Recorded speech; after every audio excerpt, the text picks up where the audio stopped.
I've recently realized I've been living with my boyfriend for more than 3 years now, and I've recently decided to completely stop shaving. No more shaving, nothing. Yeah. I feel like if he wants it, he can find it. It's like a Where's Waldo for my He's like, boys do love treasure hunts. They do love them. She knows.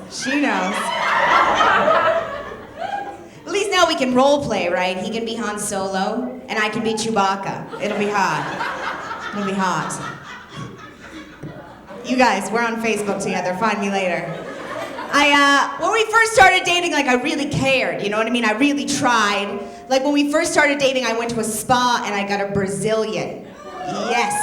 I didn't even know what one was. I didn't, but I was like, Brazil, that sounds nice. They have parades and beaches and naked people. I like that. Let's get one of those. Do you know what they do in a Brazilian? You do. That's scary. He knows. He gets them all the time.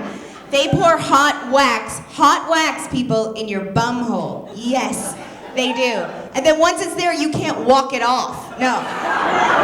It is stuck there. I just puckered up and I was like, you know what, I'm gonna leave. I'll call my mom, we'll fix it. You know, don't worry about it. All of a sudden, Helga's got my legs behind my head. I was like, whoa, I'm back in college. Stop it. And I don't know about other places, but in Queens, all the waxing places are Russian women. I don't know what kind of gift they have, but they come right to this country and start removing hair. It's a phenomenon. And they got so mad at me because I was like, don't touch me, that they just started yelling at me in Russian. I felt like I was in the middle of Rocky IV. It was terrorizing. They were like, if she dies, she dies. It was very scary. It's a Rocky IV reference, guys. If you don't like that, you're un-American. That's why I get so mad when guys are like, I don't want to pay. I shouldn't have to pay for dinner. Really? Did you just have hot wax in your bum hole? I don't think so. I'll come back in 2 weeks with a unibrow and a bum bush, and then we'll split the check. You know what I mean? For every hair that I have ripped out of my bikini line, that is another $1 he needs to drop at Olive Garden. He wants unlimited, I want unlimited breadsticks. That's how a relationship works, people. I love breadsticks, I do. I'm classy. I'm from Maine. We don't really do hair removal in Maine. We don't. We're like, leave the stash, it protects me from the snow. You know what I mean?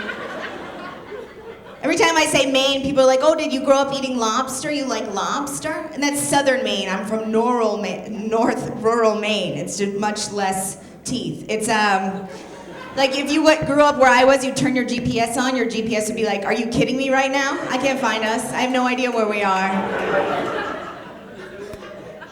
I grew up in a very religious family. There's actually never been a divorce in my entire family because in the book of Matthew it says what God has joined together, no man will tear apart. Big deal, no divorces.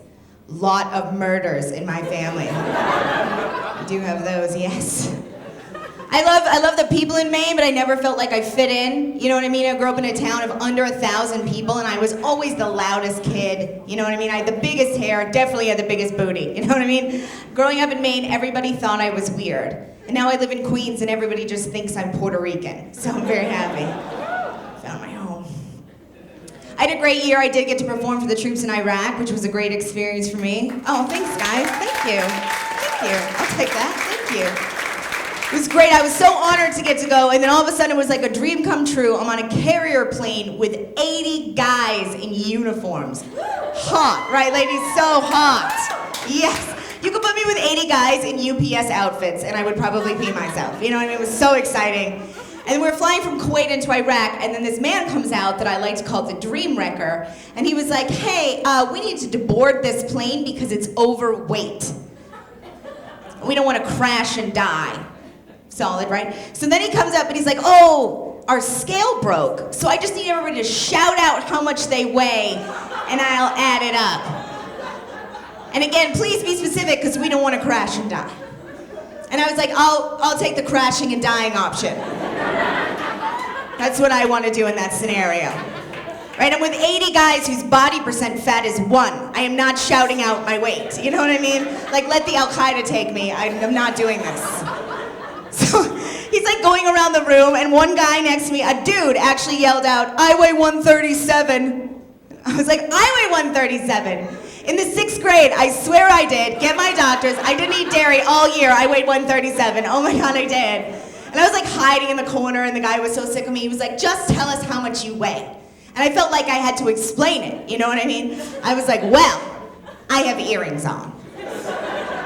And they look little, but these are heavy, you know what I mean? They are heavy. I'm gonna need to add 10 pounds per earring. Not my weight, earring weight, that's all I'm saying. And then are we talking just wake up and peed weight? Because that's your real weight, you know what I mean? And I haven't peed yet.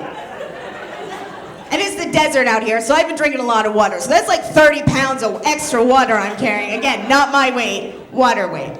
So I would say all together, give or take 20 pounds. All together, I weigh about 105 is what I say I weighed.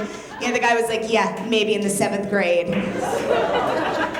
That was a fat day. But I think it was adorable that I said 105 in front of a group of men. My other favorite thing in Iraq was that we got to go to a shooting range. Has anybody been to a shooting range? One guy in the back is like, yeah, I'm from Jersey. I live in a shooting range. Of course you have. You and me are on the same. I was so against it. I was like, I am not going to a shooting range. No, not going. And then I went, and they gave me a gun, and I was like, oh my God, this is awesome. I'm never leaving. Can I shoot more stuff? How about a dude? Can you throw some dudes in there?